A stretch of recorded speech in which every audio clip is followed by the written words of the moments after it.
Assalamualaikum everyone, Himra Ali once again from Elemental Studios। मैं आज हमेशा की तरह अकेली नहीं हूँ। आप कहेंगे ये डायलॉग बहुत पुराना हो चुका है, मैं हर इंटरव्यू में ये बात करती हूँ, लेकिन आज मैं होस्टिंग में भी अकेली नहीं हूँ। गेस्ट तो हमेशा मेरे साथ होते ही हैं, लेकिन आज मेरे साथ मेरे एक को होस्ट भी मौजूद हैं। सो हम बगैर देर किए अपने को होस्ट की तरफ बढ़ते हैं। हमारे को होस्ट अपने आप को इंट्रोड्यूस करवाएंगे। Yes, greetings everybody. और एक बार फिर से आप सबको मेरी होस्टिंग को टॉलरेट करना पड़ेगा। और मुझे तो आप जानते ही हैं, this is Hamza Rehan as well as Harold slash Phantom. तो आज हमें बहुत मज़ा आने वाला है। एक तो हमारी को होस्टिंग है और दूसरा आज एक ऐसे बंदे का इंटरव्यू है जिससे कुछ मुझे भी पुराने हिसाब किताब चुकता करना है। तो I am going to enjoy this a lot और आई होप कि आप सब भी इसको बहुत एंजॉय करेंगे। आप सब सोच रहे होंगे कि अब तक जितने भी इंटरव्यूज हुए हैं, मेरा इंटरव्यू हमजा भाई ने होस्ट किया था और बाकी सारे के सारे इंटरव्यूज मैं होस्ट कर रही हूँ, तो आज ये को होस्टिंग वाली चीज़ क्यों हुई है? इसका रीज़न ये है कि आज हमारे साथ इस एलिमेंटल स्टूडियोज़ के कुछ ऐसे लोगों में से कि जिनके बगैर एलिमेंटल स्टूडियोज़ का कोई भी प्रोजेक्ट कभी भी कंप्लीट नहीं हो सकता, आज हमारे साथ एक ऐसे स्टाफ मेंबर मौजूद हैं। मैं ये ज़रूर कहूँगी कि स्टाफ मेंबर्स का किसी भी प्रोजेक्ट में बहुत की रोल होता है। वो इसलिए कि हम जितने भी वॉइस एक्टर्स, वॉइस एक्ट्रेसेस होती हैं, सबके सब फ्रंट पे आ रहे होते हैं, आपको नज़र आते हैं। हमारा काम आपको ये सब चीज़ें आपको पता चल रही होती हैं, आपको नज़र आ रही होती हैं। लेकिन जो ऑफ स्क्रीन काम होता है, एक्चुअल में वही लोग होते हैं जो कि किसी भी ड्रामा, किसी भी वेब सीरीज के किंग मेकर्स होते हैं। सो आई वुड से कि हमारे किंग मेकर्स में से एक आज हमारे साथ मौजूद हैं, हमारे एलिमेंटल स्टूडियोज के मिक्सिंग इंजीनियर प्रशांत सुथार की बात कर रही हूँ मैं, जो कि आज हमारे साथ इंटरव्यू के लिए मौजूद हैं। हम इनकी तरफ बढ़ते हैं। कैसे हैं प्रशांत आप? I'm great. What about you? अल्हम्दुलिल्लाह, I am very well. Thank you so much for being with us. जी आपका भी थैंक्स मुझे इनवाइट करने के लिए first of all. Okay, so अब हम अपने इंटरव्यू की तरफ बढ़ते हैं। आपसे पहला क्वेश्चन ये है कि हमें कुछ थोड़ा सा हमें हमारे ऑडियंस को अपने बारे में बताएं कि आप क्या करते हैं, आपकी क्या हॉबीज़ हैं। अगर अपने इंट्रो की मैं बात करूं तो मेरा नाम प्रशांत सुधार है एंड मैं राजस्थान इंडिया से बिलोंग करता हूं एंड करेंटली क्लास 12 का मैं स्टूडेंट हूं। हॉबीज़ की अगर मैं बात करूं तो मिक्सिंग मास्टरिंग मेरी हॉबी है, one of the hobbies. And उसके अलावा जापानीज़ एनिमेशन शोज़ जो है वो मुझे काफ़ी पसंद है वॉच करना। एंड केल्टिक म्यूज़िक भी मैं बहुत ज़्यादा कंज्यूम करता हूँ, सुनता हूँ। उसके अलावा जो ऑनलाइन RPG गेम्स होते हैं, मल्टीप्लेयर ऑडियो गेम्स, वो मुझे काफ़ी पसंद है प्ले करना फ्रेंड्स के साथ ऑब्वियसली। सो ये कुछ मेरी हॉबीज़ है। ऑल राइट, अब तक हमने जितने भी गेस्ट का इंटरव्यू किया है, सबके पास एक बहुत लंबी लिस्ट होती है हॉबीज़ की। प्रशांत ने हमारा काम आसान कर दिया है। बेसिकली इसका रीज़न ये है कि ये एक जो मिक्सिंग एंड मास्टरिंग भी हॉबी है, यही इतनी वास्ट है कि इसमें बहुत सारी सब टाइप्स हैं। हमारे पास सॉन्ग मिक्सिंग होती है, हमारे पास डायलॉग मिक्सिंग होती है जिसे हम प्रोसेसिंग भी कहते हैं। इसके अलावा डिफरेंट टाइप्स हैं, डिफरेंट चीज़ें हैं। अक्सर लोग जो नॉर्मल ऑडियो एडिटिंग होती है, नॉइज़ रिड्यूस कर लेना या इस तरह की चीज़ें कर लेना, उसको भी मिक्सिंग में इंक्लूड कर लेते हैं। खैर होती तो वो मिक्सिंग नहीं है, बट या अल्टीमेटली ये फील्ड काफ़ी वास्ट है। तो अगर ये हॉबी भी किसी बंदे की हो तो उसे काफ़ी सारे काम करने को मिल जाते हैं। तो इसी फील्ड में रहते हुए प्रशांत, मैं ये पूछना चाहूँगा कि हमारे ऑडियंस को ज़रा थोड़ा सा एक्सप्लेन करें कि ये मिक्सिंग का शौक़ आपको कब से है? मिक्सिंग मास्टरिंग का शौक़ मुझे आज से कोई 1.5-2 साल पहले इतना कुछ था ही नहीं, बल्कि इतना भी क्या था ही नहीं, शौक़ नहीं था मुझे। बट देन सडनली वो एक स्टोरी है कि हम लोग ऐसे ही बैठे हुए थे, टीम टॉक पे हैंग आउट वगैरह हमारा चल रहा था, तो हमजा ने एक सॉन्ग बेसिकली रिकॉर्ड किया था। तो मुझे पता नहीं क्या सूझी, मैंने उसको कहा कि यार ये मुझे देना, तो मैं इसको ना ट्रैक वगैरह पे मिक्स करके दूंगा या जो थोड़ी जो नॉइज़ वगैरह है वो मैं रिमूव कर दूंगा। लेकिन फिर जब मैंने एक्चुअली पे उस पर काम करना स्टार्ट किया था तो ये सोच रहा था कि जितना हो सके उतना मुझे उससे अच्छा साउंड करवाना है। तो फिर मैंने बहुत सारे ट्यूटोरियल्स देखे और ट्यूटोरियल्स देखे तो ये पता चला कि ये जो पूरी प्रोसेस होती है उसको मिक्सिंग बोलते हैं एंड ऑल दैट। तो इस तरीके से बेसिकली मुझे मिक्सिंग में इंटरेस्ट स्टार्ट हुआ एंड अब तक मैं कर रहा हूँ।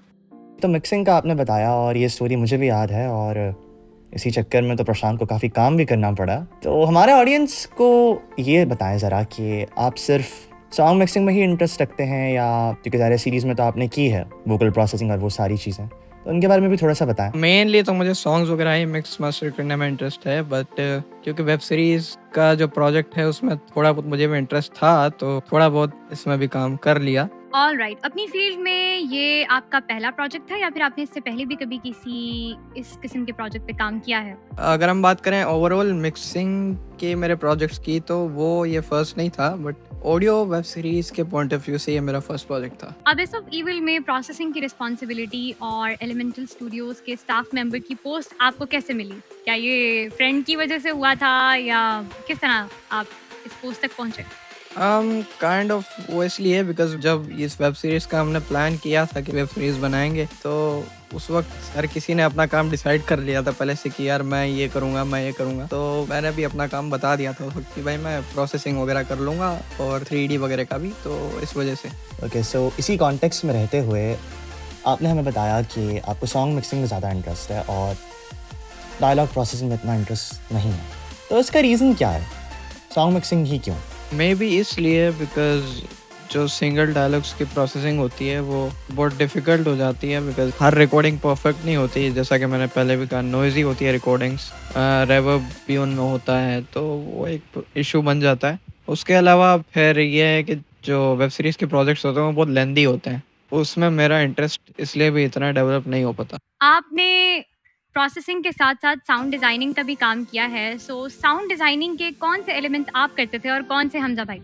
काफ़ी सारे एपिसोड्स में, मतलब ऑलमोस्ट ज़्यादातर एपिसोड्स में साउंड डिज़ाइनिंग में मैं एरिया डिज़ाइनिंग एंड जो 3D वाला काम होता है कि आपको लाइक फाइटिंग सीन्स में पूरा 3D उसको करना होता है, और वो सारी चीज़ें मैं किया करता था, और बाकी वॉल्यूम अरेंजमेंट्स और जो साउंड सिलेक्शन वगैरह वाला काम है वो हमजा किया करता था। ओके, तो इसी सिलसिले में अगर हम बात करें मिक्सिंग, प्रोसेसिंग या इवन साउंड डिज़ाइनिंग या एरिया डिज़ाइनिंग या 3D प्रोसेसिंग, सो आपको आपके काम में डिफ़िकल्टीज़ क्या क्या आती थी? मैं सिर्फ मिक्सिंग के पर्सपेक्टिव से नहीं पूछ रहा, सारे पर्सपेक्टिव से, एज अ मिक्सिंग इंजीनियर या एज एन एरिया डिज़ाइनर या even as a 3D processor, क्या क्या डिफ़िकल्टीज़ आपको फेस करनी पड़ती थी अपने काम में?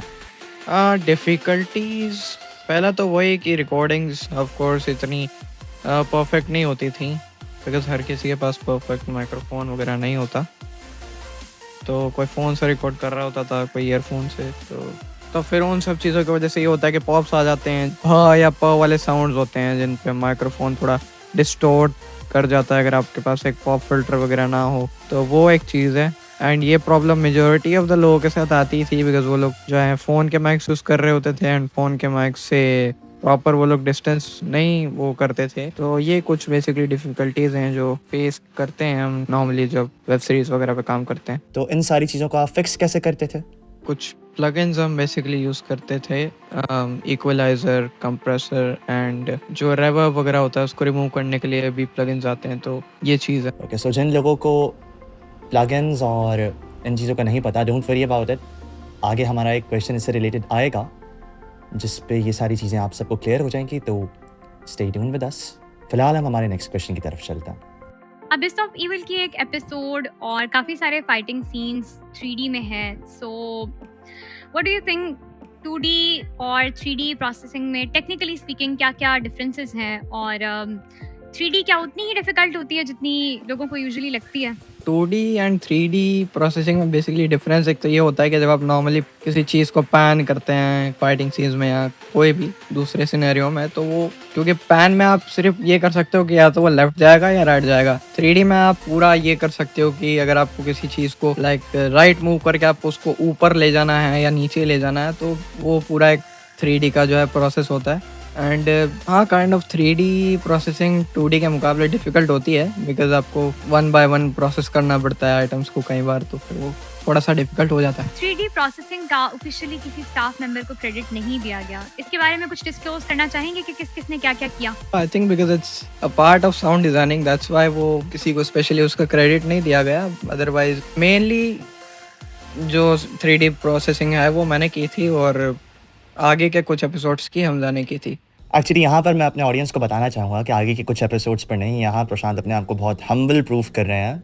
सारी एपिसोड्स की 3D प्रोसेसिंग प्रशांत नहीं की थी, जस्ट एक एपिसोड की 3D प्रोसेसिंग मैंने की थी, जो कि हमारा फाइनल एपिसोड था। उसकी जो भी 3D प्रोसेसिंग थी और साउंड डिज़ाइनिंग थी वो पूरा काम मैंने किया था, एक्सक्लूडिंग द एरिया डिज़ाइनिंग। बाकी इससे पहले जितनी भी एपिसोड्स थी A to Z, उनकी 3D प्रोसेसिंग, एरिया डिज़ाइनिंग, ये सारी चीज़ें प्रशांत ने ही की थी। ऑल राइट, आप लोगों की इस डिस्कशन से हमारे स्टाफ मेंबर्स का आपस का बॉन्ड भी सब लोगों को नज़र आ रहा है। सो हम अपने नेक्स्ट क्वेश्चन की तरफ चलते हैं कि अपने काम के लिए आप कौन कौन से टूल्स यूज़ करते थे? अपने काम के लिए सबसे पहले तो Reaper of course, because Reaper के बिना तो कोई प्लगइन्स यूज़ नहीं होंगे, तो रीपर एंड देन कुछ plugins like equalizer and 3D के लिए जो हम प्लगइन यूज़ करते हैं तो वो चीज़ें हम यूज़ करते हैं। अच्छा, यहाँ पर मैं ये चीज़ ऐड करना चाहूँगा कि बेसिकली रीपर क्या होता है या इवन प्लगइन्स इटसेल्फ क्या होते हैं, ये बहुत से हमारे लोगों को नहीं पता होगा, हमारे ऑडियंस को। तो इनको अगर आप बता देंगे कि ये चीज़ें क्या होती हैं, जैसे आपने इक्वलाइजर्स का नाम लिया, आपने रीपर का नाम लिया, तो ये सारी चीज़ें क्या होती हैं, if you could explain a little तो काफ़ी अच्छा हो जाएगा। सो रीपर बेसिकली एक डॉ है DAW, जिसको आप एक नॉर्मल लैंग्वेज में आप एक ऑडियो एडिटर भी कह सकते हैं, but kind of advance multi track audio editor. And plugins कुछ इफेक्ट्स वगैरह होते हैं जो हम यूज़ करते हैं, लाइक इक्वलाइज़र जो है, आप उससे आप किसी चीज़ की बेस अगर आपको काटनी है या हाइज आपको बूस्ट करनी है, तो ये सारी चीज़ें आप कर सकते हैं। एंड DRVR वो 3D प्रोसेसिंग के लिए जो प्लगइन है वो टूल हम यूज़ करते हैं, तो उसका नेम है। स्टाफ के साथ इंटरेक्शन के बारे में कुछ कहना चाहेंगे? स्टाफ के साथ interaction obviously it was great, because सारे दोस्त ही हैं अपने, मतलब तो और हमजा तो स्पेशली मतलब ऑलमोस्ट 4 साल होने वाले हैं हमारी दोस्ती को, तो मतलब it was great. Okay, so next question जो मेरा है वो थोड़ा सा टेक्निकल है, तो वंस अगेन मैं आपसे रिक्वेस्ट करूँगा कि इसको थोड़ा सा डिटेल में हमारे ऑडियंस के लिए बताइएगा। सो ये पूरा प्रोजेक्ट काफ़ी बड़ा था और इसमें काफ़ी सारे एलिमेंट्स थे। कोई बंदा साउंड डिज़ाइनिंग कर रहा है, कोई बंदा वोकल प्रोसेसिंग कर रहा है, कोई कुछ कर रहा है, कोई म्यूज़िक प्रोडक्शन कर रहा है, तो there were a lot of things. तो इस पूरे प्रोजेक्ट के ट्रांसफ़र के बारे में क्या कहना चाहेंगे कि पूरा प्रोजेक्ट ट्रांसफ़र किस तरह होता था, किसके पास क्या आता था, और इसके अलावा प्रोजेक्ट में सबसे पहले कौन क्या करता था, किस तरीके से इसका क्रोनोलॉजिकल ऑर्डर होता था, और आपके पास जब प्रोजेक्ट पहुंचता था तो किस कंडीशन में पहुंचता, इस चीज़ को पूरा डिटेल में काइंडली डिस्क्राइब करें। सबसे पहले एपिसोड जो है वो अरेंज होता है, बेसिकली वो सोम सोलंकी जो हमारा स्टाफ मेंबर है वो किया करते हैं। उसके बाद एपिसोड साउंड डिज़ाइनिंग के लिए जाती है, एंड देन फिर म्यूज़िक प्रोडक्शन जो विनय एंड सौरभ करते हैं, एंड देन वो फाइनली मेरे पास आती है और वोकल प्रोसेसिंग एंड 3D वाला जो काम है उसके लिए। एलिमेंटल स्टूडियोज के साथ और प्रोजेक्ट्स करना चाहेंगे? डेफिनेटली, अगर हमजा ने करने दिए। और अगर उन्होंने ना करने दिया तो? उनकी मर्जी है, मतलब अब वो ना करने दे तो मतलब क्या कर सकते हैं। ओके, हम आगे बढ़ते हैं। प्रशांत काफ़ी ज़्यादा फॉर्मल हो रहे हैं और हमजा भाई बिल्कुल खामोश हैं। हालांकि इस कमेंट पे मुझे ये एक्सपेक्टेड था कि हमजा भाई कोई जवाब देंगे। नहीं, मैं अपने सारे बदले निकालूंगा, जैसा कि मैंने इंटरव्यू की स्टार्टिंग में भी कहा कि मुझे इस बंदे से बहुत सारे हिसाब चुकता करने हैं, तो I am just waiting for my chance. तो जब मैं करूँगा तो बस सारे बदले उस एक बारी में ही पूरे हो जाएंगे। फिलहाल जो मैं करूँगा वो है मेरा नेक्स्ट क्वेश्चन। सो कोई ऐसी चीज़ टेक्निकल पर्सपेक्टिव से जो कि आपको अब लगता हो अपनी ग्रोथ को देखकर कि आप उस प्रोजेक्ट में, यानी कि अबिस ऑफ ईविल में इम्प्रूव कर सकते थे, या फिर आपके हिसाब से प्रोजेक्ट जैसा हुआ उसे वैसा ही होना चाहिए था? इम्प्रूव, आई थिंक मैं अपनी जो स्टार्टिंग की, मेरी सबसे स्टार्टिंग की 3D प्रोसेसिंग थी उसको करना चाहूँगा, बिकॉज उस वक्त मैं न्यू वो चीज़ सीख ही रहा था, तो वो ऑब्वियसली इतनी परफेक्ट नहीं हो पाई थी। नहीं, ये चीज़ तो डेफिनेटली हमें प्रोजेक्ट की हर पर्सपेक्टिव में मिली, हर एलिमेंट में मिली कि एक चीज़ पहले थोड़ी कम इंटेंसिटी के साथ हो रही थी, फिर उसमें ड्रास्टिक इम्प्रूवमेंट्स आए। स्पेशली सीज़न 1 और सीज़न 2 के बीच में जो कुछ महीनों का गैप है, उसके बाद एलिमेंटल स्टूडियोज़ के हर स्टाफ मेंबर की या हर वॉइस एक्टर या एक्ट्रेस की जो इम्प्रूवमेंट है, that is really intense and drastic. उसका डिफरेंस तो वाकई में बहुत ज़्यादा है। ओके, सो नेक्स्ट क्वेश्चन की तरफ मैं चलूँगा। नेक्स्ट क्वेश्चन मेरा आपसे ये है कि एक कॉमन चीज़ या एक कॉमन मिथ आप कह रहे हैं जो कि मार्केट में और हर जगह पे मशहूर है कि जो ऑडियो इंजीनियर है या जो मिक्सिंग इंजीनियर है वो किसी भी ऑडियो के साथ कुछ भी कर सकता है, कोई भी प्रॉब्लम है तो हर चीज़ को फिक्स कर सकता है। हमारे पास अक्सर लोग कहते हैं कि अरे कोई बात नहीं, मसला हो गया इस फाइल में, ऑडियो एडिटर है ना, वो फिक्स कर लेगा।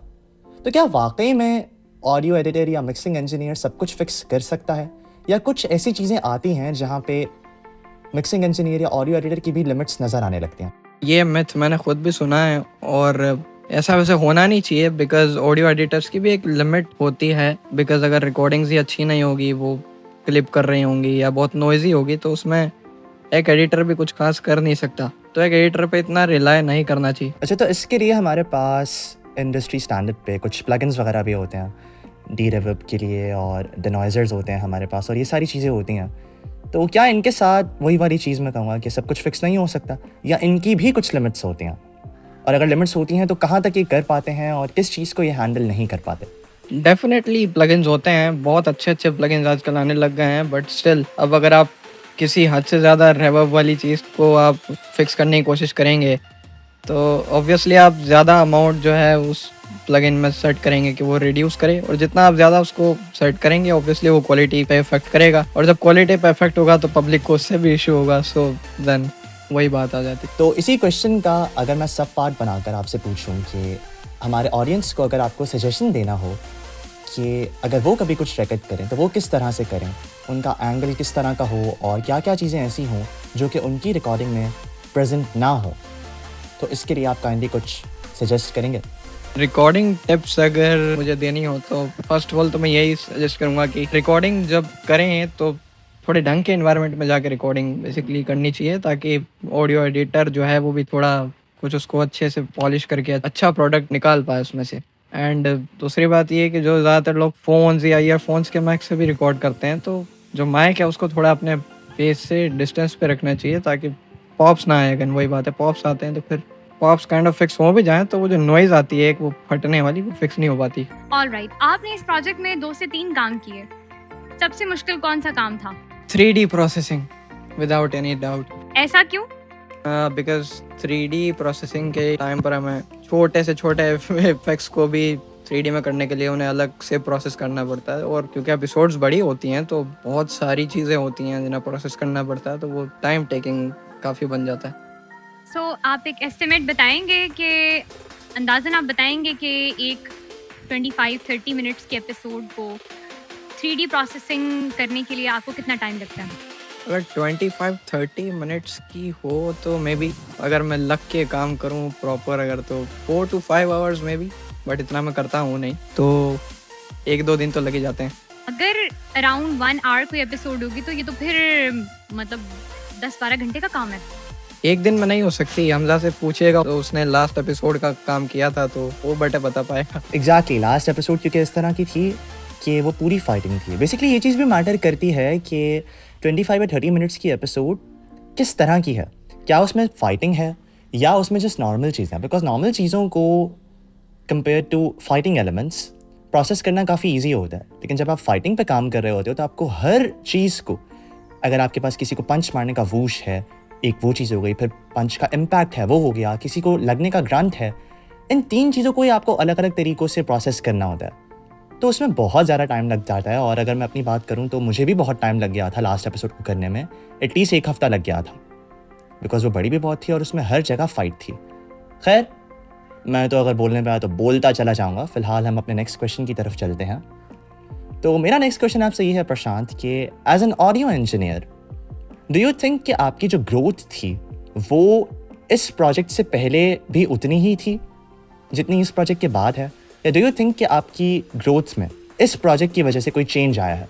आई थिंक डेफिनेटली चेंज आया है, बिकॉज एक तो मैंने 3D प्रोसेसिंग फर्स्ट टाइम की थी, एरिया डिज़ाइनिंग भी मैंने फर्स्ट टाइम ही किया था इसमें, इसी वेब सीरीज़ में बेसिकली, और डिफरेंट टाइप्स ऑफ रिकॉर्डिंग्स होती हैं नॉइज़ी और हर टाइप की प्रॉब्लम वाली, वो मुझे इसी वेब सीरीज़ में समझ आया कि उनके साथ कैसे डील करना है। बिकॉज अब तक मैं सिर्फ सॉन्ग्स मिक्स करता था, उसमें भी कुछ टाइम तक हमजा की रिकॉर्डिंग्स होती थी जिनके साथ प्रॉब्लम होती थी, बट देन वो इम्प्रूव होना स्टार्ट हो गई थी। तो फिर सॉन्ग्स का आपने बताया, तो आप क्या सिर्फ हमजा भाई के सॉन्ग्स ही प्रोसेस करते हैं अब तक, या फिर और भी किसी के किए हैं? क्योंकि आप हर एग्जाम्पल को उनसे रिलेट करते हैं, इसलिए मैंने पूछा। आई थिंक जो 90% ऑफ द सॉन्ग्स हैं वो हमजा के ही मैंने मिक्स किए हैं, बट कभी कभी वो किसी यार दोस्त ने अगर बोल दिया होता था कि भाई मैं सॉन्ग ये मिक्स कर दो, तो वो फिर कभी कभी। आपके लिए एक आइडियल प्रोजेक्ट किस तरह का होना चाहिए? क्या कोई स्टोरी प्रेफरेंसेस हैं आपके, या इसके अलावा कोई और रिक्वायरमेंट्स जिनके फुलफिल ना होने पर आप किसी प्रोजेक्ट को रिजेक्ट भी कर सकते हैं? आइडियल प्रोजेक्ट अगर मुझे चूज़ करना हो तो मैं कोई ऐसा प्रोजेक्ट लेना चाहूँगा जो ज़्यादा लेंथी ना हो और कम एपिसोड्स हों उसमें, और वैसे मुझे ज़्यादा वेब सीरीज़ और ऑडियो ड्रामास वगैरह में इतना वर्क करने में इंटरेस्ट नहीं है। पर्सनली मुझे सॉन्ग्स वगैरह में ज़्यादा इंटरेस्ट है, तो अगर कोई सॉन्ग का प्रोजेक्ट होगा तो इट वुड बी ग्रेट। यानी आपके कहने का मतलब ये है कि आप एलिमेंटल स्टूडियोज के साथ अब नेक्स्ट कोई वेब सीरीज या कोई और ऑडियो ड्रामा का प्रोजेक्ट नहीं करना चाहेंगे क्योंकि काम बहुत होता है? नहीं करना पड़ेगा वो तो, या कह लो करना है भी, बिकॉज वरना फैंटम गुस्सा हो जाएगा। बिल्कुल मैं हो जाऊंगा गुस्सा, फैंटम, हेरल्ड, हमजा, रेहान सब गुस्सा हो जाएंगे, तो काम तो ऐसे करना पड़ेगा बाय हुक और by crook. Okay, so series की ही अभी बात चल रही थी कि लेंथी अगर बहुत ज़्यादा हो तो काम करना मुश्किल हो जाता है। खैर ये सीरीज़ वैसे भी बहुत लेंथी थी, तो अगर हम इन सीरीज़ की बात करें तो इस पूरी सीरीज़ का सबसे फेवरेट एपिसोड और सबसे फेवरेट सीन कुछ बताएंगे? फेवरेट एपिसोड तो मेरी एपिसोड 7 थी, बिकॉज उसमें काफ़ी अच्छे फाइटिंग सीन्स और काफ़ी मतलब स्टोरी भी अच्छी थी उस एपिसोड की। एंड फेवरेट सीन की अगर मैं बात करूँ तो जो लास्ट एपिसोड में मर्क्यूरियस और फैंटम की फाइट होती है वो मेरा फेवरेट होता है। और फाइट तो एक्चुअली क्योंकि बहुत सारे राउंड्स होते हैं, तो कौन सा वाला? बिकॉज डिफरेंट सीन्स में डिफरेंट फाइट हो रही होती है, कंटिन्यू हो रही होती है, तो कौन से मोमेंट पर आपको सबसे बेस्ट लगा उनकी फाइट सीन? आई थिंक जब वो स्टार्ट होता है ना तब मुझे काफ़ी वो इंटरेस्टिंग लगता है। जब फर्स्ट टाइम आपके पास एक वेब सीरीज में काम करने की ऑफर आई, सो इस पूरे प्रोजेक्ट से रिलेटेड आपके माइंड में क्या थॉट्स थे? थॉट्स तो ये थे कि मतलब फर्स्ट एक्सपीरियंस था तो थोड़ा सा टेंशन भी थी कि यार काम अच्छे से हो पाएगा नहीं पाएगा, या फिर लोगों को पसंद आएगा नहीं आएगा। और जहाँ तक बात रही ऑफ़र की, तो भाई हमें ऑफ़र नहीं मिलते हैं, हमें सीधा ऑर्डर आता है कि हाँ भाई काम करना है, भाई ऊपर बाई क्रुक। अरे अरे, ये तो मतलब मेरी बेइज्जती की जा रही है कि मतलब मैं लोगों को चांस नहीं देता, उनके साथ जोर ज़बरदस्ती करता हूँ। नहीं, इसमें तो कोई शक नहीं है, जोर जबरदस्ती तो हमजा भाई आप बहुत करते हैं। खैर इस चीज़ को मैं एग्री भी करता हूँ, स्पेशली अपने फ्रेंड्स के साथ। तो मेरा ये है कि मैं उनसे पूछता नहीं हूँ कि भाई करना है, मैं उनको सीधे से बोलता हूँ भाई करना है, कब करके दे रहे हो। और by the grace of God मेरे फ्रेंड्स हैं भी इतने अच्छे कि वो मुझे मना भी नहीं करते, मेरी इस बॉसीनेस को बर्दाश्त भी कर लेते हैं। और इंटरेस्टिंगली मैं अपने ऑडियंस को बताना चाहूँगी कि हमारे साथ इस टाइम पे जो हम इंटरव्यू रिकॉर्ड कर रहे हैं, तो एक और भी हमारे स्टाफ मेंबर मौजूद हैं और वो भी यही सारी बात बता रहे हैं, इसी का रोना रो रहे हैं, कह रहे हैं कि हमारी कहानी जो है ना वो बहुत ही सैड है। वेल वो अपनी कहानी आपको अपने इंटरव्यू में बताएंगे। खैर ये सॉफ्ट स्टोरी तो आपको हर जगह मिलेगी कि हमजा रेहान बहुत काम करवाते हैं अपने स्टाफ मेंबर से, और मैं फ्यूचर में भी ऐसा ही रहूँगा। तो अगर कोई अपकमिंग स्टाफ मेंबर बनना चाहता है ऑडियंस में से या इवन हमारे वॉइस एक्टर्स एंड एक्ट्रेसेस में से, तो उनके लिए फेयर वार्निंग कि मैं स्टाफ मेंबर्स से बहुत काम करवाता हूँ, बहुत जुल्म करता हूँ मैं स्टाफ मेंबर्स के साथ, और बड़ी मुश्किल हो जाती है मेरे साथ सर्वाइव करना। सो या मैं इसीलिए अभी यहीं पे ऑन एयर अनाउंस कर रही हूँ कि मैं कभी भी स्टाफ मेंबर नहीं बनूंगी। वेल ये तो लोग डर गए हैं मुझसे, लेकिन खैर आपसे कौन डरता है? कोई भी आपसे नहीं डरता। अगर नहीं डरते तो भी ठीक है, डरते हैं तो भी ठीक है। इस डिबेट को अगर हम अभी करेंगे तो ये बहुत लंबी हो जाएगी। फिलहाल हम इसको रखते हैं साइड पर और बढ़ते हैं अपने नेक्स्ट क्वेश्चन की तरफ। क्वेश्चन मेरा प्रशांत आपसे ये है कि सीरीज़ की जब आपके पास रिकॉर्डिंग्स आती थी तो ऑब्वियसली हर रिकॉर्डिंग का एनवायरनमेंट डिफरेंट होता था। किसी की रिकॉर्डिंग में रिवर्ब होता होगा, किसी में बहुत ज़्यादा नॉइज़ होती होगी, और बहुत से लोगों की रिकॉर्डिंग्स ऐसी भी होती होंगी जिनमें ड्रास्टिकली आपको उनका रूम डिफरेंस नज़र आता होगा।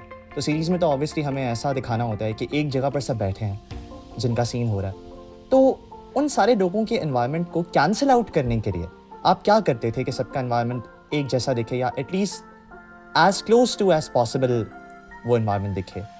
उसके लिए आप क्या करते थे? रिवर्ब रिमूव करने के लिए हम काफ़ी सारे प्लगइन्स आते हैं, वो यूज़ करते हैं एजोटॉप वगैरह के, एंड थोड़ा बहुत EQ, तो उससे काफ़ी हद तक काम हो जाता है। हमारी ऑडियंस की तरफ से एक क्वेश्चन है और ऑडियंस का कहना है कि ये क्वेश्चन हम हर वॉइस एक्टर या वॉइस एक्ट्रेस या जितने भी स्टाफ मेंबर्स हैं जिनके भी हम इंटरव्यूज कर रहे हैं, हमने सबसे पूछना है। सो फेवरेट एक्ट्रेस या एक्टर कौन है और क्या वही आपका फेवरेट कैरेक्टर भी है इस पूरी वेब सीरीज में? फेवरेट एक्ट्रेस तो एमिली यानी कि आप खुद, और एक्टर्स में हमजा की एक्टिंग भी काफ़ी अच्छी थी। ज़बरदस्ती झूठ बोलना पड़ रहा है इसको, लेकिन चलो ठीक है। और फेवरेट कैरेक्टर कौन सा था आपका ओवरऑल? फेवरेट कैरेक्टर है मैल्कम, एंड व्हाई? बिकॉज वो थोड़ा रिलेट करता है ना मेरे साथ, वो जिस तरह उसको हमेशा उसके साथ रहता है, उसको तंग करता है, तो वो थोड़ा रिलेट करता है मुझसे। ऑलराइट, सो ये तो हमारे कुछ कॉमन क्वेश्चंस थे। अब हमारा इंटरव्यू का एक नेक्स्ट सेक्शन स्टार्ट होने जा रहा है जो कि बहुत मज़े का है। अब यहाँ पे कुछ ऐसी चीज़ें हैं जो उड़ती उड़ाती हमें मिली हैं आपके बारे में, और कुछ र्यूमर्स हैं या कुछ फैक्ट्स भी हैं। अब इन पे आपके लिए रिक्वायरमेंट ये है कि आप इन पे नो कमेंट नहीं बोल सकते और आप इन्हें रिफ्यूज़ भी नहीं कर सकते। कोई ना कोई आंसर आपको देना है, चाहे जो भी हो, लेकिन कहीं ना कहीं से आंसर आपको इन चीज़ों का देना है। मना करना या नो कमेंट कहना फॉरबिडन है। Are you ready? ना चाहते हुए भी यस। ओके, तो हमारा पहला क्वेश्चन ये है कि हमने आपके बारे में सुना है कि जब आपको कोई प्रोजेक्ट देना होता है तो आपको कंडक्टर्स अप्रोच करते हैं, और अगर आप किसी बस में जा रहे हो तो आपके साथ डायरेक्टर्स डील करते हैं। तो इस बारे में कुछ कहना चाहेंगे कि क्या मामला है? ये बहुत फनी मामला था। बेसिकली हम लोग बैठ कर बात कर रहे थे, तो पता नहीं कोई कन्वर्सेशन निकली थी, तो वहाँ मैंने डायरेक्टर को कंडक्टर बोल दिया था। ऑलराइट। बेसिकली मैं भी इस सीन में शामिल था, तो मैं थोड़ा ऑडियंस को डिटेल में बता देता हूँ। हुआ कुछ ऐसा था कि क्योंकि प्रशांत ने मुझे ही बोला था, मैं ऐसे तंग कर रहा था, तो ही सेड कि तुम ज़्यादा मत बोलो वरना तुम्हें बस का डायरेक्टर लात मार देगा। एंड ही वांटेड टू से कि तुम ज़्यादा मत बोलो वरना तुम्हें बस का कंडक्टर लात मार देगा। So this was a very interesting moment. Okay, तो नेक्स्ट क्वेश्चन मेरा आपसे ये है कि दूर से हमारे पास उड़ती उड़ाती एक खबर आई है कि आप फ्लो में जब बोलते हैं तो आप कुछ भी बोल देते हैं, कुछ भी, एनीथिंग। तो क्या ये चीज़ आपके लिए प्रॉब्लम्स क्रिएट करती है या नहीं? वेल समटाइम्स कर देती हैं, मैं यही कह सकता हूँ, और तो मैं क्या कर सकता हूँ। कोई एग्जाम्पल देना चाहेंगे? वो एग्जांपल आपने खुद पूछा है अभी कुछ देर पहले। वही कंडक्टर एंड डायरेक्टर वाली चीज़? Yes exactly. Okay, fair enough. Okay, next question बड़ा मज़े का है और थोड़ा सा कंफ्यूजिंग भी हो शायद कुछ लोगों के लिए, बट आप लोग प्लीज़ प्रशांत की तरह ये मत कहिएगा कि इसमें गलत क्या है। क्वेश्चन मेरा ये है कि अगर कोई आपको बताए कि वो रात को सोने के बाद और सुबह को उठने से पहले टीथ ब्रश करता है, तो आपका इस पर स्टेटमेंट ये होता है कि इसमें गलत क्या है, ऐसा क्यों? ये भी थोड़ी सी फ्लो वाला ही एक सीन हो गया था कि बेसिकली ये लोग पता नहीं कोई बात वगैरह कर रहे थे, और मैं थोड़ी देर के लिए अवे था, मतलब पीसी से थोड़ा दूर था, तो कॉल वॉल पे गया था। तो जब मैं वापस आया था तो एकदम से मुझे जान नहीं रहा, और उसने मुझसे कुछ पूछा, ये लोग कुछ मजाक कर रहे होंगे इसके रिलेटेड, और मैंने बिना सोचे उस पर मतलब ये बोल दिया था कि मतलब तो इसको गलत क्या है। लेकिन फिर मुझे समझ में आता यार ये मैंने क्या बोल दिया। मतलब आप ये कहना चाह रहे हैं कि आपको पता कुछ नहीं था कि क्या बात हो रही है, क्यों हो रही है, और आपने फौरन से बोल दिया कि इसमें गलत क्या है? यस एग्जैक्टली, बिकॉज मुझे कॉल आ गई थी तो मैं पीछे गया था, तो फ़ोन लेने गया था। तो डू यू थिंक कि ऐसा करना चाहिए कि ना बात का सर पता हो ना पैर पता हो, और बीच में घुस जाओ और बोल दो कि इसमें गलत क्या है, इसमें सही क्या है, या इससे प्रॉब्लम हो जाती है? भाई मेरे पास दोनों एक्सपीरियंसेस है, तो मैं तो कुछ नहीं कह सकता कि गलत है या सही है। नहीं, तो ज़्यादा एक्सपीरियंसेस किस चीज़ के हैं? नहीं पढ़ना चाहिए, वैसे नहीं पढ़ना चाहिए भाई, ऐसी तैसी हो जाती है। वैसे मुझे ये पूछना है किसकी कॉल थी? फ्रेंड की कॉल थी ऑफ कोर्स। एक नेक्स्ट क्वेश्चन मेरा आपसे ये है कि लोगों की आँख खुलती है, आपकी नींद खुलती है, ऐसा क्यों भाई? मतलब इधर लोग बोलते हैं यार, मतलब लोगों के अगर नींद वगैरह खुलते तो नींद खुलना ही बोलते हैं, आँख खुलना तो बहुत रेयरली सुना है, तो आई डोंट थिंक इसमें कुछ वियर्ड है। अच्छा, मतलब आप अभी भी यही कहेंगे कि नींद ही खुलती है, आँख नहीं खुलती? या बिकॉज मतलब होता है भाई, लोग बोलते हैं, क्या हो गया। ओके, खैर हमारे यहाँ तो ऐसा ही होता है भाई कि लोगों की आँख खुलती है, नींद नहीं खुलती, और आँख ही बंद होती है। या बट हर चीज़ हर जगह सेम नहीं बोली जाती है, एंड ये बात आपको पता होनी चाहिए ना। ओके, तो लास्ट क्वेश्चन मेरा आपसे बड़ा मजे का है। आपके बारे में आपके फ्रेंड्स का कहना है कि आप रात के 10 बजे के बाद कहीं भी नजर नहीं आते, किसी से बात नहीं करते, और वॉइस पे तो बिल्कुल भी नहीं आते। कोई आपको कॉल भी कर ले तो आप उस पे वॉइस पे नहीं आते, और अगर आप मैसेज करें भी तो टेक्स्ट पे करते हैं, और बहुत कम। यानी कि वही वाली बात कि रात के 10 बजे के बाद आप कहीं नजर नहीं आते। तो इस बारे में क्या कहना चाहेंगे? रात के 10 बजे के बाद आप ऐसा क्या करते हैं? ऐसा भी नहीं है कि मैं कहीं नज़र नहीं आता या किसी से बात नहीं करता वॉइस पे। मेनली रीज़न तो यही है कि वो लोग ज़ाहिर सो जाते हैं, तो फिर मैं पीसी वगैरह से तो चला जाता हूँ, फिर मैं फ़ोन पे आ जाता हूँ, तो वो सीन है। तो फ़ोन पर अगर आ जाते हैं तो किसी से बातचीत क्यों नहीं करते? अगर किसी की कॉल आ जाए तो कॉल नहीं उठाते, या वॉइस पर नहीं आते, वॉइस नोट भी नहीं करते, व्हाई इज़ दैट? ऑब्वियसली भाई, बिकॉज रूम्स जो है वो पास में हैं, फिर लोगों को डिस्टर्ब मैं क्यों ही करूँगा, तो फिर मुझे बार जाना पड़ता है, तो फिर इसलिए ज़्यादा नहीं करता मैं वॉइस वगैरह वाला काम। लेकिन अगर कोई इंपॉर्टेंट कॉल वगैरह होती है या ऐसा कोई इंपॉर्टेंट मैसेज वगैरह भी होता है तो वो मैं कर देता हूँ रिप्लाई, तो वो सीन है। ओके, और स्पेसिफिकली 10 बजे ही क्यों? ना 9:30, ना 10:30, व्हाई एग्जैक्टली 10? मतलब इस 10 नंबर में कोई खास बात है? अब मुझे लगता है ये चीज़ ना मैं अपने घर वालों से पूछूंगा कि भाई आप 10 बजे क्यों सोते हैं। चलिए ठीक है, अगर पूछ लें और आपको आंसर मिले तो हमें ज़रूर बताइएगा, हम अपने ऑडियंस से शेयर करेंगे। मेरा भी एक क्वेश्चन है इसी सेक्शन में। मेरा आपसे ये क्वेश्चन है कि जब हमजा भाई ने ग्रुप में ये मैसेज किया था कि प्रशांत का इंटरव्यू होने वाला है, तो आपने ये मैसेज क्यों किया था कि मर जा गार्डियन मर जा? अरे यार ऐसा तो ये मैं पता नहीं हर बात पे बोल देता हूँ, तो मतलब I don't think it was a big deal. अगर आप यही मैसेज स्टाफ ग्रुप में करते तो आपके वर्ड्स क्या होते? वो मुझे लगता है कि वो मैं यहाँ ना ही बताऊँ तो अच्छा है। वो बताने के काबिल नहीं है। कह सकते हैं। एग्जैक्टली ये तो मैं भी नहीं चाहूँगा कि ये वर्ड्स यहाँ पर ये बताएं। नहीं, अगर तुम चाहते हो तो मैं कह सकता हूँ। I don't have a problem with that. नहीं, हम नेक्स्ट सेक्शन की तरफ चलते हैं। ये जो तुम बताओगे वो हमारे ऑडियंस शायद झेल ना पाए, so let's carry on forward. Okay, अब हम नेक्स्ट एक्टिविटी की तरफ चलते हैं। आपको एक सेंटेंस दिया जाएगा, उसको सुनने के बाद आपके माइंड में जो भी पहली बात आए वो आपने बतानी है, या आपको कोई नाम भी दिया जा सकता है, उसको सुनने के बाद भी जो आपके माइंड में ऑन द स्पॉट फौरन से आए आपने वो बता देना है। ओके, पहला सेंटेंस है, काम कब तक कर दोगे प्रशांत? ऐसी तैसी करवाओ। ब्रॉन्जर स्लैश विनय, ग्रेट फ्रेंड। तुम्हें बस का डायरेक्टर लात मार देगा। बकवास। Hamza Rehan, mental case. आज कोई काम नहीं है, ऐश करो। ये कभी सुनने को नहीं मिलता। Saurabh, great producer. मतलब बाकी सब ग्रेट है, हाँ, मतलब मैं मेंटल केस हूँ। ठीक है, इसका हिसाब भी लिया जाएगा। यानी पता चल रहा है कि हमजा भाई कितने जालिम हैं। काम नहीं करो ऐश वाले सेंटेंस पे उस बंदे के ज़हन में कुछ और आ ही नहीं रहा कि ऐसा तो कभी हो ही नहीं सकता, और हमजा भाई के अलावा बाकी सब ग्रेट है। तुम्हें चिकन और पोटैटो में डिफरेंस नहीं पता? अरे यार, बैड प्रैंक, बस ये कह सकता हूँ मैं बस। नहीं, क्या मतलब किसी ने आपके साथ प्रैंक किया था, पोटैटो कह के चिकन खिला दिया था, या चिकन कह के पोटैटो खिला दिया था, क्या हुआ था? कुछ ऐसा ही। यानी चिकन कह के पोटैटो खिला दिए। नो, इसका उल्टा। एक्चुअली वो भी इसे कंफर्म नहीं है कि इसने खाया क्या है, इसे अब तक यही कंफर्म नहीं है, चिकन या पोटैटो। अब तक इसे यही नहीं पता। तो नहीं, आपने उसको प्रैंक क्यों कंसिडर किया? ये तो दोनों चीजें इतनी टेस्टी होती हैं। वो मैं वेजिटेरियन हूँ ना, तो एक फ्रेंड ने मुझे चैलेंज दिया था कि भाई मैं तुम्हें चिकन खिला कर आऊंगा। आज सब काम तुम्हें ही करना है। मजबूरी। ओके, सो अब हम आपसे सीरीज की कुछ सिचुएशंस डिस्कस करेंगे और आपसे पूछेंगे कि अगर आप वहाँ होते तो आप क्या करते उन सिचुएशंस में। तो सबसे पहला क्वेश्चन मेरा ये है कि जब स्टीवन और फ्रैंकलिन ने मिलकर सबको कैंपिंग ट्रिप पर डरा दिया था और हेरल्ड और जेनिफर ने उन्हें डिस्कवर कर लिया था, तो स्टीवन और फ्रैंकलिन ने जस्ट कुछ थ्रेट्स दी थी वो भी हेरल्ड को, और फिर वो चले गए थे। तो अगर आप उनमें से किसी एक की जगह पे होते, स्टीवन या फ्रैंकलिन की जगह पे, तो क्या आप भी यही करते कि चुपचाप चले जाते, या फिर आपका रिएक्शन कुछ और होता? मैं हेरल्ड से कुछ प्यार भरी बातें करता और फिर मैं उसे बहुत पीटता। फिर मैं जो ये क्वेश्चंस पूछता, मैं उसे ही अपनी पावर से हवा में ले जाके कहीं दूर फेंक आता। अरे भाई।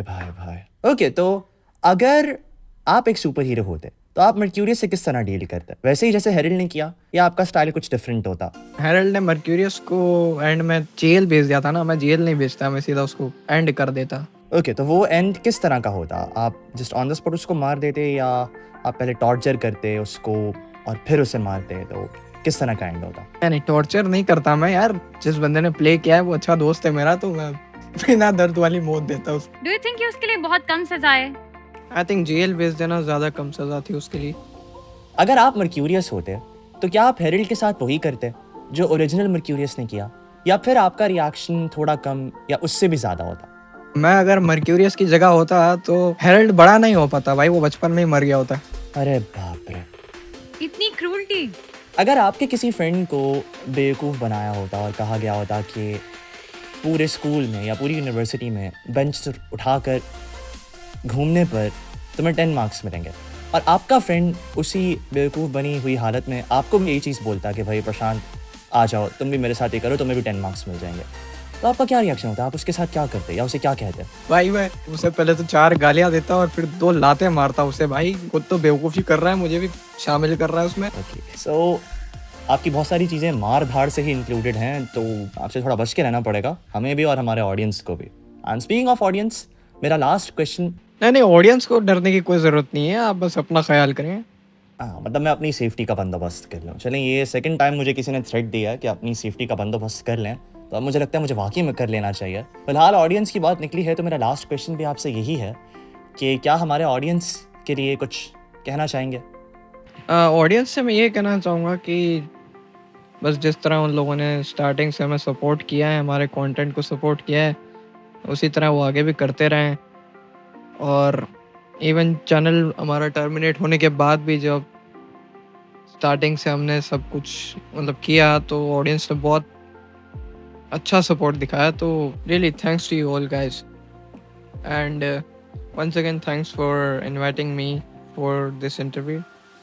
ओके, सो ये थे Prashant Suthar, thank you so much. हमने इस इंटरव्यू को बहुत एंजॉय किया, एटलीस्ट मैंने तो बहुत एंजॉय किया। हमजा भाई, आप क्या कहेंगे? मैंने भी बहुत इन्जॉय किया, लेकिन अब मुझे ये हो रहा है कि इस इंटरव्यू के बाद मेरे साथ क्या होना है वो दुनिया तो नहीं देखेगी, लेकिन मैं भी देखूंगा तो शायद बर्दाश्त ना कर पाऊँ। बट फिर भी बहुत मज़ा आया और काफ़ी सारे बदले भी मैंने प्रशांत से ले लिए, और होपफुली ज़िंदगी में अगर कभी मुझे दोबारा ऐसा मौका मिला तो मैं ज़रूर ऐसा फिर से कुछ करूँगा। लेकिन तब तक के लिए मैं अपनी साइड से हमारे ऑडियंस को गुड बाय एंड खुदा हाफिज़ कहना चाहूँगा, और जाते हुए ये चीज़ भी इंक्लूड करना चाहूँगा कि आप नेक्स्ट किसका इंटरव्यू चाहते हैं हमें वो भी बताएं, और सिर्फ ये ना बताएं कि किसका इंटरव्यू आप चाहते हैं, ये भी बताएं कि आप उनसे क्या क्या क्वेश्चंस पूछना चाहते हैं। हमें कुछ क्वेश्चंस भी दें ताकि हम वो क्वेश्चंस भी इंक्लूड कर सकें। हमारे पास मैल्कम और मर्क्यूरियस के इंटरव्यूज़ की बहुत रिक्वेस्ट आई थी, सो मैंने सोचा कि इसी वीडियो के एंड पे हम उन कमेंट्स का भी आंसर करते चलें। सो ऐसा है कि मर्क्यूरियस और मैल्कम अपनी कुछ मसरूफियात की वजह से हमें टाइम नहीं दे सके अब तक। सो जैसे ही वो कुछ फ्री होते हैं, हम उनका इंटरव्यू भी अपने ऑडियंस के लिए ज़रूर लेकर आएंगे। तब तक के लिए मुझे और मेरे होस्ट हमजा रेहान को दीजिए इजाज़त। इंशाल्लाह नेक्स्ट किसी इंटरव्यू में आपसे होगी मुलाकात। तब तक के लिए अल्लाह हाफ़िज़।